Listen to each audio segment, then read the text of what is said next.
తిరుపతి జిల్లాలో పోలీసులు వినూత్న కార్యక్రమానికి శ్రీకారం చుట్టారు. జిల్లా వ్యాప్తంగా ఉన్న ద్విచక్ర వాహనదారులు హెల్మెట్ ధరించకుండా వస్తే పెట్రోల్ కొట్టకూడదనే విధానాన్ని తీసుకొచ్చారు.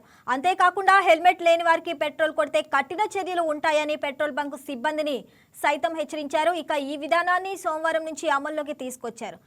మరింత సమాచారం మా తిరుపతి జిల్లా స్పెషల్ కరెస్పాండెంట్ సెల్వం అందిస్తారు. విధానానికి కూడా శ్రీకారం చుట్టినటువంటి పరిస్థితి. నో హెల్మెట్ నో పెట్రోల్ అనే నినాదాన్ని కూడా ఇటు ప్రజల్లోకి తీవ్రంగా తీసుకెళ్లినటువంటి పరిస్థితి నెలకొంది తిరుపతి జిల్లా వ్యాప్తంగా కూడా.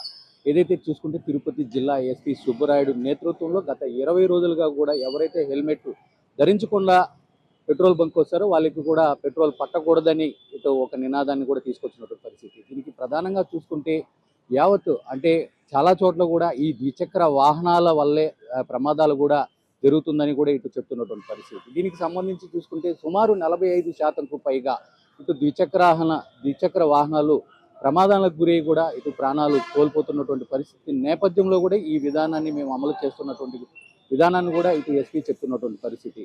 ప్రస్తుతానికి మనం తిరుపతి లీలామహల్ ప్రాంతంలో ఉన్నాం. ఇక్కడైతే పెట్రోల్ బంక్ లో కూడా ఏదైతే ఉన్నారో ఇక్కడ పెట్రోల్ పట్టించుకునేదానికి ఓ మహిళ కూడా వచ్చినటువంటి పరిస్థితి. ఎవరైతే హెల్మెట్ ధరించకుండా ఇక్కడికి వస్తారో వాళ్ళకి పెట్రోల్ కూడా పట్టినటువంటి పరిస్థితి నెలకొంది. ప్రస్తుతానికి చూసుకుంటే ఈ విధానాన్ని నిన్నటి రోజు నుంచి కూడా పూర్తి స్థాయిలో అమలు చేసినటువంటి పరిస్థితి నెలకొంది. దీనికి సంబంధించి ఇంకో ప్రధానంగా చూసుకుంటే ఎవరైతే హెల్మెట్ లేకుండా వస్తారో వాళ్ళకి పెట్రోల్ కానీ పడితే ఇటు పెట్రోల్ బంక్ యాజమాన్యం కూడా పైన కూడా తీవ్రమైనటువంటి చర్యలు తీసుకుంటామని ఇప్పటికే తిరుపతి జిల్లా ఎస్పీ సుబ్బరాయుడు పేర్కొన్నటువంటి పరిస్థితి. మరో పక్క చూసుకుంటే ఇప్పటికే చూసుకుంటే దాదాపు ఎక్కడ చూసినా కూడా ద్విచక్ర వాహనదారులు 90% పైగా కూడా హెల్మెట్లు ధరించకుండా ఇటు రోడ్డు ప్రయాణాలు అయితే కూడా చేస్తున్నారు. ఈ నేపథ్యంలో వాళ్ళని కూడా ఏదైతే తమకు ఫైన్ విధించడం ప్రధాన ధ్యేయం కాదు, వాళ్ళ ప్రాణాలే మాకు ముఖ్యమని చెప్పి ఈ ధ్యేయంతోనే హెల్మెట్ ధరించాలనే విధానాన్ని కూడా తీసుకుని వచ్చినటువంటి పరిస్థితి. ఇదే విషయానికి వస్తే గతంలో కూడా పలుమార్లు ఈ హెల్మెట్ విధానాన్ని కూడా అమలు చేసినటువంటి పరిస్థితి.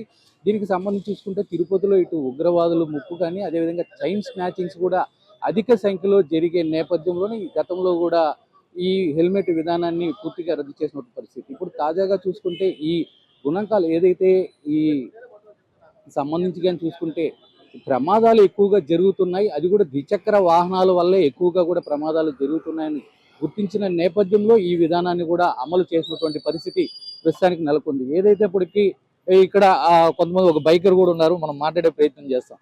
ఇప్పుడు ఎలా ఉందంటారు ఈ హెల్మెట్ పెట్టి పెట్రోల్ పట్టించుకోవడం? కొంచెం ఇంట్రెస్టింగ్గా ఉంది సార్, చెప్పాలంటే ఇంట్రెస్టింగ్గా ఉంది.